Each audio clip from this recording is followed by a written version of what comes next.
Bonjour, bonjour, bonsoir, bonsoir, na baladina zoya. Jésus Marc TV, mbote na bino mbote, vous allez belé, partout dans le monde. Vous allez en par la voie internet, à niveau ya États-Unis, na Caroline du Nord, Richard Kaleka Kolo, on a PC mbote, c'est quoi ça dit? Richard Kaleka Kolo, on a PC mbote. C'est pasteur, c'est ça mon angana. États-Unis, na PC mbote, homme bélier. À niveau ya Suisse, c'est que toko, PC mbote. Maman Konde Chita la mère de Zopémé. Maman Kabasi Charlotte, maman de deux Charlotte, en Asie, Océanie, en Afrique, la moni, évangile, c'est Moussamba, en Éthiopie, en Djibouti, en PCB Mbote, en Asie, Océanie, en Afrique, sans oublier, en République démocratique du Congo, et ça, nous connaissons, Moïse Manka, l'émission Bolingaka, tout le bateau, l'émission Bolingaka, nous sommes dans la politique, tout ça, décryptage, il y a actualité politique. Merci à la caméra, merci à ma caméra. Frère Emmanuel, là, ingénieur Adolphe Nando. Oui, bah, awa. Reverdict à Mabunda. Est-ce que, bon, même on a un niveau à cours consonnel, Mabunda longi, bah, longi, tout le bien. Ah, ma camétali à avion, ma camétali à Kabila, ma camétali à José Makila, Makila sous manda, ou à ça détournement à niveau, ya, on entra, parce que nous sommes sortis tout le bien. Ah, si c'est que des constatations de Sili, Akoloba, Akolobanin. On a bien ici, mon collège au médecin, il y a musulman politique. L'enfant terrible, il y a tout ça, la décryptage, il y a actualité. L'autre émission, ça là, que ça, les cartons, on a bien ici, ah, tu es bon, sur la mboka, tout ça, tout ça, qui est de wapi. À la fois, terrible, Mbote. Mbote Antibal, le grand journaliste Antibal. Ouais, bonne santé. Ouais, santé un peu bien, par la grâce de Dieu, un peu bien. Bateau, balandanga, baïbille, santé, ça va. On a un moment, bon, on a un zamba, sali, grâce. Moi, calme ici. Ok, merci de ratement, tu peux un premier point. Steve qui voit ta, oh, ça porte parole à la Mouka. Secrétaire général à la nouvelle est là, il y a Mouzitou, nommé inspecteur général à la finance. Aussi une nouvelle en dernier. Vous comme l'instant, débauchage, mais des génies.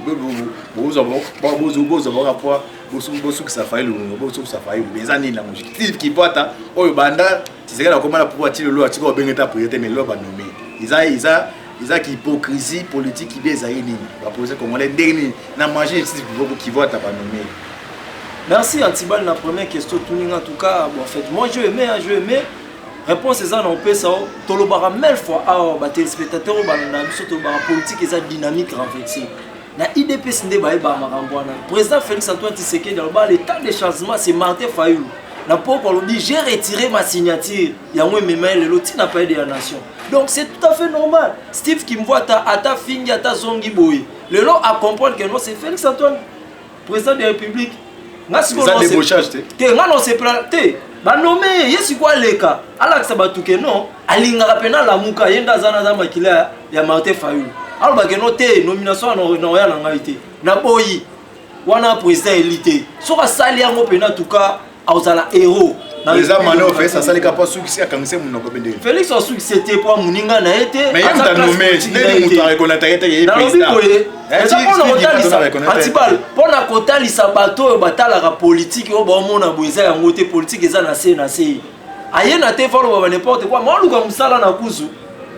On comprend. Ya mona bibo politique eza photo te otana ndako na ya moi so na 12h au monango na 13h politique eza dynamique renversée. O fallait mbambeli ya double tranchant. Yango Steve qui voit talelo afandi ngabutu oyo l'enfant terrible. Na période d'élection, Tshisekedi na sale propagande na commune na Bumbu. Banga batumba epa nanga lelo Tshisekedi kanangi corps akoya le pont nanga go masouciati. O bato belé ba éviter. Mais nga yo non sala te. On comprend. Le pont hôtel so que non politique ezali comme rapport de force. Yango moni salamio. OK, merci directement to continue la première question. Meeting arrêt Salemi. Le soir to moni meeting meeting terrestre. Finalement message yango ba pesa nani. Tala bande ko yo la fa terrible. Tshisekedi do pesa message na nani. Meeting arrêt to moni ba fi tamboli awa. Aide na episode ba fi moni tamboli yango la lelo o de to ba awa. Bana chango ba musu ba kimaki ba bulege. Ba meki ba minduki lo la ki bomango message terrible. Nini ba le message ba pesa na nani. Antibal d'abord eloko ane salami ona eza message des opé samana dévolé sur le plan communauté internationale na biso a na kati ya République démocratique du Congo.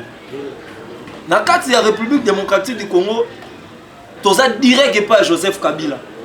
Na bala mukiste o babara ke no ye China Rambo. Armée za maboko na ye, ba soda bana maboko na ye. Donc pour l'autant li sabango ke no ti lombo na za ndeli ya dégâts. babiloko azwi même ba pays mususu libanda et en angoté. Na deuxième volet bato ba soutenir Kabila na libanda. Ba chinois na ba coréen. Ba e ba keno so ba continuer au même mise na politique ya Félix oyeke ya eya. Omoni soda abanga muningane soda na coup de balle. Yo yebile to na ba marche. Police yana munduki ne mo ekota prise d'air abeti bole liton mais là to bimisa molotov. Bouh! Policiers m'a reculé. Quand on appelle ça, des hommes aussi, ma pétro va milice, bala ba arme à dégâts. Donc soda banga mningane na munitions. Soko monaka na RDC banda Félix a eu pouvoir. Au monde les 30 juillet défilé Salamate. Et Salamate c'est passé que na ça batu. Munitions auto na ngweza ba RIS. Et ça marque RIS na ba chinois au Joseph Kabila zana. Comme République démocratique du Congo, tozali ba partenaire direct il y a États-Unis d'Amérique. Toki ko présenter munitions en ati. Maintenant la face ya monde, ba ye baraté RDC azana momani na marambo etali minduki. Mais to yo mona siko comme to présenter bango minduki té. Ezana ba tout monde bon niveau communauté internationale ba soutenir Joseph Kabila. Donc pour le retali sa bango que non toza déjà prêt. Biloko ekoki boyika ya monde États-Unis d'Amérique azara pembe na biso. Yango moni to laxi bango démonstration de force wana moni wana. O moni e moni lokwane le kai jour wana. Tambwe mwamba. Ngana na masanga mo ingénieur. Azana na chantier tambwe mwamba to yo benga na ingénieur bana chantier na yo. Chantier mo ezaka na veni na yo wana. Tambwe mwamba fana na veranda. Borane lekyo bika telema ko tambwe bika o. Ya solo. O même information vraie so comme na ndao na ba ah mais bano ba ba biloko ndenge nini. L'enfant terrible on va benga na l'enfant terrible pamba te. Na consulta bango tina ba chambre à coucher na bango. Ok, merci directement de continuer la fin terrible. Ah, scandale où tu n'as onatra. Ils ont un Jomo Azawana. Bah, travailler on entend d'avoir des avoirs. Mais José Makila, bah, tu serais nommé. Jomo appelle si José Makila 120 000 $ à garantir par mois. N'a rien habité. Salaire, tu sais que babé à ce 20 000 $. Mais un DG, soit déjà directeur général et entreprise, mon quoi à l'État. Alors garantie mutu que so yo no maintenir ngai par mois na no pesa 170 000 $. Eza ba deal oyo Joana directeur wana asena jouer Makila. Scandale à bon score. Directeur Kimbembe to na. Yewana Kimbembe. OK. Ah.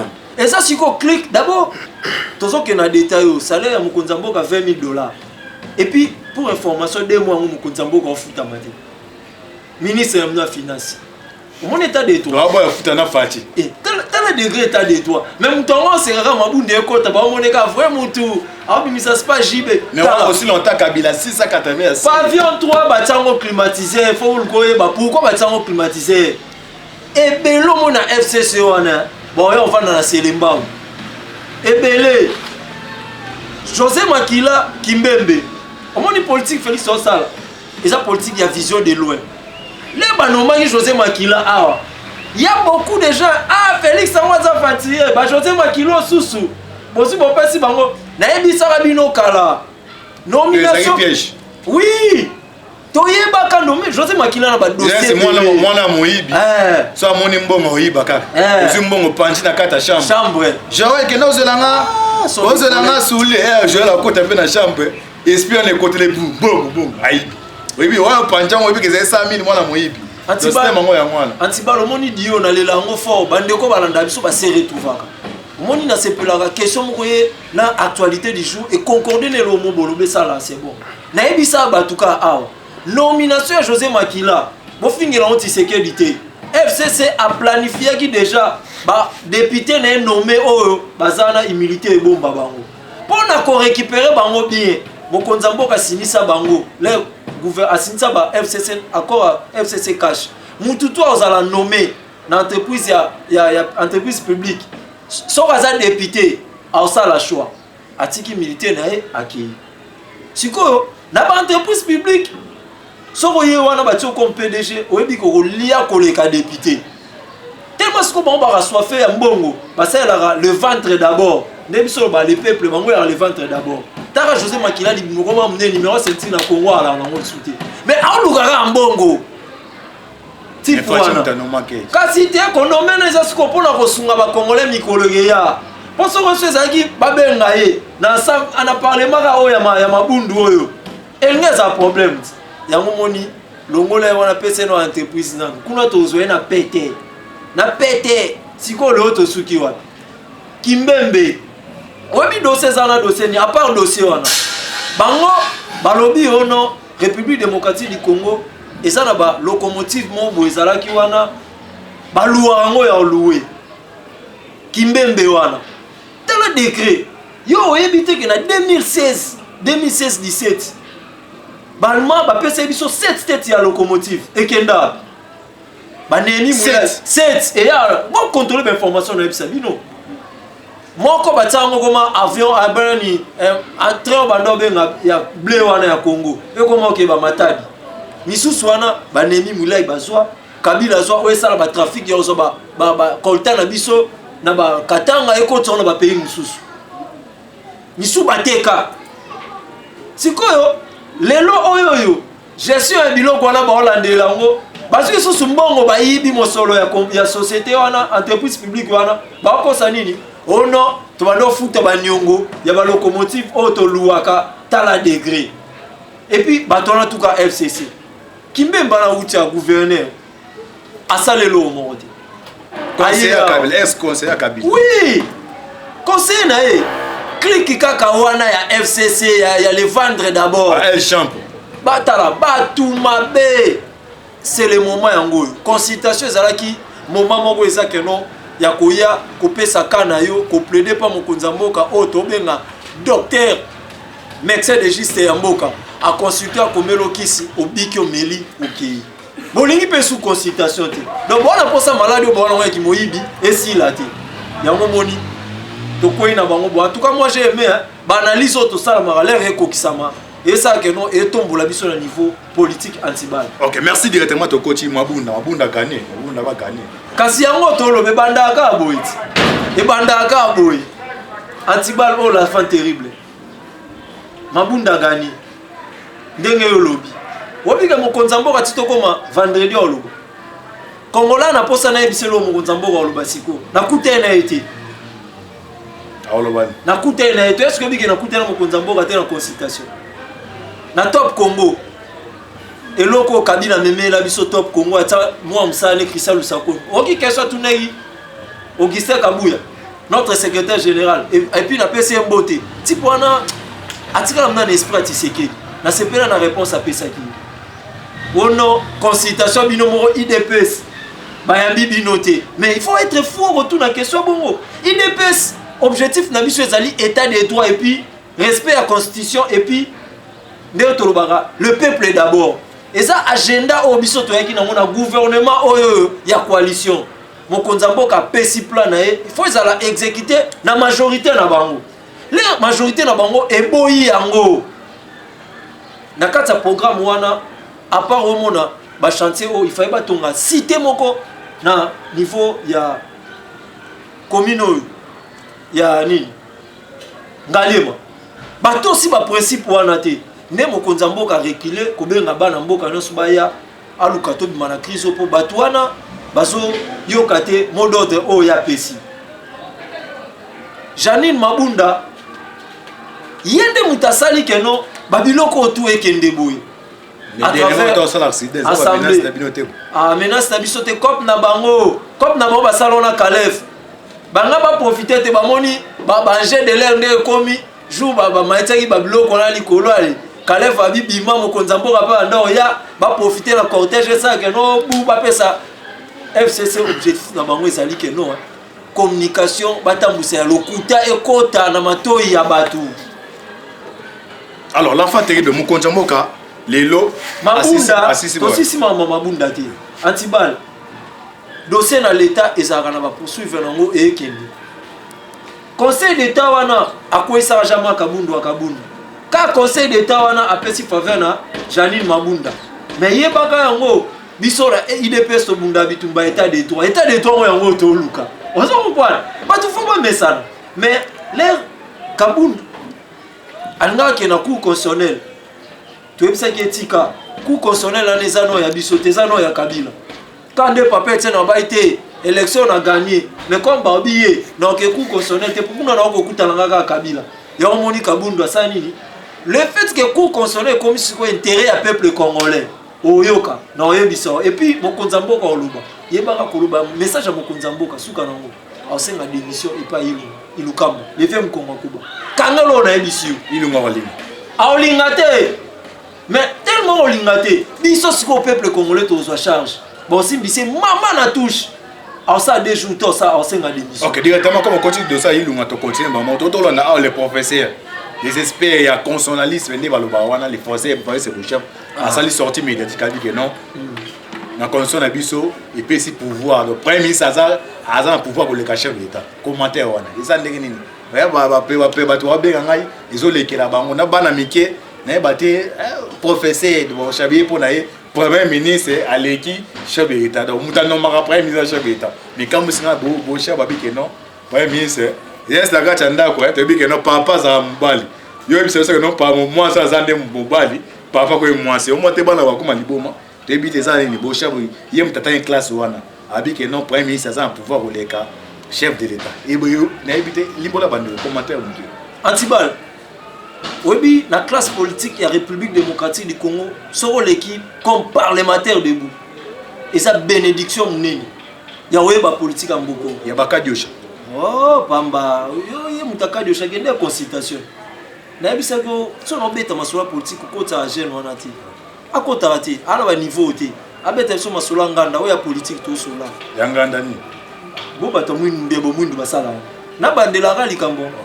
Yo mona ke te kuna na aéroport akole mutu afinge makambo so pa finga ke diambe so ka tie boye mona mbebo akole depuis tant mama kolombo bato bana na so bana posa miselo ma malonga o ba bana posa par rapport ya Evariste Bochab a tout ça ba déclaration mo akokebisa ko condamner Alexis Tambo Mwamba na Janine Mabunda mais bato ba comprendre kité na yebisa ba bato awa constitution au monio wana lelo tiseke de odondo nango mutu azwa constitution na vanda azwa ta ya kotanga ngo ya koluka ba faveur ya Joseph Kabila eza Evariste Bochab eloko alobi oyo alobi yango po ayebi ndenge ba bouger constitution mais biso na IDPS totanga ngo kala pona ko empêcher loko ya te est-ce que oyebi na kati ya ba encore oyo esalama cash na FCC na majorité na bango balobaki ba décision nyonso oyo bandobima na conseil des ministres ya mwana nde e bandondima et puis tous informations des chapeau na 230 minutes on continue to lobela ngona siko wana za rapport de force to betango décision nyonso pe bima na kati ya conseil des ministres yango wana nde e bandondima siko mukwa tombolo mwana élevé mukongo yakoba Etienne Tshisekedi wa Mulumba mwana na esiko on a benga Aigle Félix Antoine Tshisekedi notre président de la République sage plus que Salomon avant d'habiter bato yo comme ba bouger constitution ba ebi que pouvoir revendre n'est pas premier ministre après ça a été to violé bon na kati ya conseil des ministres wana soki ngana tie mutu na ngana ngande na chapeauté ko leka bango donc cela veut dire ngande na dokumbe la conseil des ministres yango moni mokonza mboka ata vendredi betele na ndako Trump en avion toi na pokwa ye awa conseil des ministres c'est nini ekoti mukola tikela bango mona elo babetaka loi sakate bima o ministre ya justice ba akoma likolo ya justice mboka bakende batuna o ngai te o ministre ya justice mutu suka nango tunda ka sende poa yango moni mokonza mboka ye moko azaka wana ba décision te bima na conseil des ministres pour et permettre babiloko oyoyo Bochab bouger et simbati siko Bochab a cette déclaration pour nini mon madame na édition Bochab va comprendre que non mokonza mboka il faut quoi sa premier ministre pour gouvernement wana ekumba me pa ilunga et sont respecter madame mokonza mboka te et même crise blocage siko peuple otala bango te otala mokonza mboka mokonza mboka sikoye na consultation là il a son rapport final le rapport final wana il faut quoi sa premier ministre pour permettre à moi que la besoin informateur yango Bochab a se précipité déjà pour nous yebisa bino que non boye en tout cas na sepeli et là on va beti wana même yo Antibal okama ou ba dictature comme dans mais il faut boye bango pour na intérêt à peuple congolais c'est 5 to 4 constitution to 4 voilà on est informé. Alors, commentaire pour l'invitation, Bachine les Bochab pour 232 millions. Au quoi ici pétrole au foot à pétrole là raïba te que un jour justice est bon et là comme ça ngaya adversaire politique nous leur au pouvoir et ça parti mon boy et ça état de droit il faut le bagano il faut respecter justice pour un sous pouvoir na biso que les bâtons sont basés justice comme malamu na justice et logo pour la resati chadar yewana ayeba répondre quand moi désespère le lo singala kingo ko maboy ya on a le beaucoup ici pétrole futa pétrole venanga boshabat avec beaucoup de respect que je vous dois donc ya président Etienne Wamulumba côté ya Kasai donc justice amboga équipé koloté justice amboga équipé koloté donc ndo zawana yebara yango oya osamba donc osamba oya samba kune apparemment 32 millions moi te be dossier ma mateli ya moi na tout arabe to na vinu subo na rakuna kanda o atibal fona ça le fort bandoro nanga no ça le fort na elo mimi ya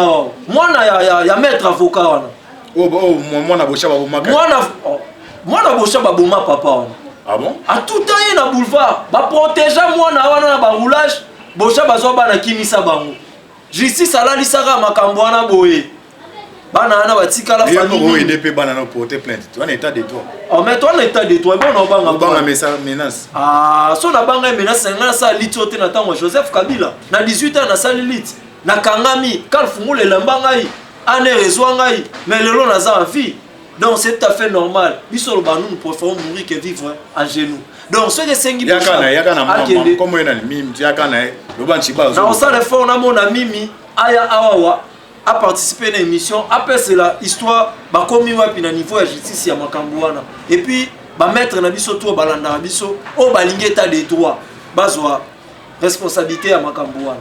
OK, merci de continuer à tous l'enfant terrible tout ko ba petit à petit pour que le alors l'enfant terrible Kabila empêché à voyager dans le Lubumbashi a se décider à kende Lubumbashi par voie ya voiture détermination Kabila wana Kabila bombi na Lubumbashi zo tinga mara il faut ka kende Lubumbashi ni na bombi kuna pourquoi bino boza pour empêcher à kende Kabila d'abord faut oeba asa na sécurité à Félix Antoine Tshisekedi oh mais moi je te dis nandeni oh mais encore il y a le Félix on respecter tes arrêts de sécurité yo reste zarani Félix aza président IDP cité président IDP pour actuellement etikala jamais Kabundu président ayo zo ba responsabilité là ba kotaka ba séminaire na bango kuna yo mona Félix azalaka ba encore ba kendo signer na ba jamais Kabundu et ça oh Félix ana ngote Félix ezalaki kaka que non Kabila comme yo esquisser otiki pouvoir ngai nandimi na sécuriser mais mukolo justice a besoin na yo na ba crime yo sala okende ko répondre yango oh d'accord ba témoin pe communauté internationale l'État-Unis d'Amérique bazaki wana ba moni ba koloto esinami mais lelo yo mwana mai aza na même mise na sima ya pouvoir ya mokonzi ya mboka tellement contrôle na eleki ya makasi na ville ya Kinshasa abongisi déjà ba milice na niveau ya Katanga oyo basimbami epa ya John Numbi baza le loko bani babeta kuna dernièrement boyoka Zambie a pénétré ba char de combat vers frontière objectif ezalaki Joseph Kabila akoya biso pe tellement toi aigle to bi ba leader nyonso ya Katanga bosani bovanda na Katanga obike Moïse Katumbi aga président de République c'est il faut zonga na Katanga alinga yo vanda abise za na Katanga to ebele pourquoi baba kiungwa kumwanza alobi yango bien soki Joseph Kabila akanisi azokima nini Kinshasa po aya kovanda awa na Lubumbashi aoza na pete pourquoi kiungwa alobi yango oyo yoye azobongisa toyebaki yango déjà kala et puis pour information Joseph Kabila za résident civil andeni mais on va bien en prison ciel ouvert papa na mosongo malgré tout otemela kaza ba bon so abeta tino le kangama prison ciel ouvert o ba ebisa biso ya mwana Joseph Kabila na omoni François Beya akonyoko la Kabila lo wana film yem taloba ba avion nyonso privé ba jet privé avec métaphore autorisation précisante après sous ordre bata makolote na nini po bana rendre compte awa na justice mboka donc ndenge zawana Kabila soloki akende na voie ya makolo bopesa jamais Kabundu raison albaki bakoye kola konager ce qu'on a voit makolo wana so akomi pembeni ya frontière mai akuta service ya immigration soko azeli directeur to pe en tête ya DGM apesa ordre oyo ezalaki mutu na ye ye wana déjà ana l'état. On comprend chez Mango. On comprend chez Mango. Yo dois expliquer bana mboka, yo expliquer ngate. Mais question ça yo bana mboka ba oyoka. Question ça yo bana mboka ba oyoka. Donc bandeko bolanda ngai politique na militaire comme le roi dame. So moni Félix balié 3 pions ko finge futete. Même sous 3 pions on a pesi pour aller à 10 pions. Donc la militaire politique est comme yango wana. Donc alors message mon keto ko appeler ça pour message pour na ba officier. Ba officier armée otisco. Bazo ba mamanto na bazo eza toujours na kiankati. Message mon mukata est congolais d'abord na bandeko ba na ba o baza toujours pour mato na baza toujours na kiankati pour bazo ke na kabila. Message na opesa bango ka ke non. Ba officier congolais. Ba officier congolais so baza na kati mboka na biso. Message na opesa bino bitumba o biso to bunda au restaurer état de droit. Avantage na ngwa liboso eza pa bino bana mboka. Pourquoi? Soda il faut kozongisa na dimension na parce que ala panda et pas nzambe au sale l'école. Donc l'air yo la pe au sale l'école. Kolingate kolo wana obumbango.